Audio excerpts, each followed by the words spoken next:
My name is Sayvon Foster.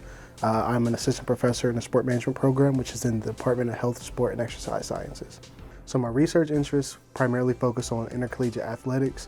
I have a particular interest in HBCU athletics. I graduated from an HBCU, Winston-Salem State down in North Carolina. And outside of that, also look at the role of sport in the way it shapes society. So how do we connect or disconnect with people? What norms or what ways of operating and interacting typically come from sports. So kind of just looking at sport from more of a sociological lens.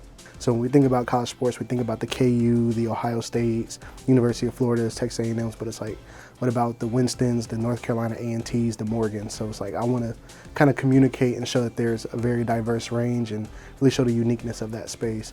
We have to start looking at sport spaces in their own context and not look at it from a comparative approach.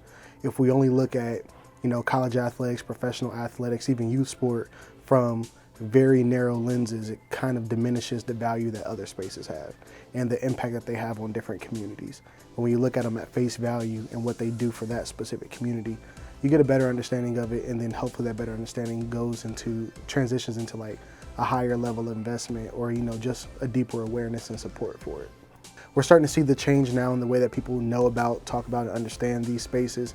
I would love to just see a huge culture shift in the way that they're covered, the way that they're discussed in the media, the way that they're included in policy. Growing up in Columbus, Ohio, living in Pittsburgh, being down in North Carolina, and just seeing that entire sports culture in Texas and now Kansas City. A lot of the sport culture is rippling through the area. And the more that not only practitioners, but people also understand it, I feel like sport can be a better, more inclusive space.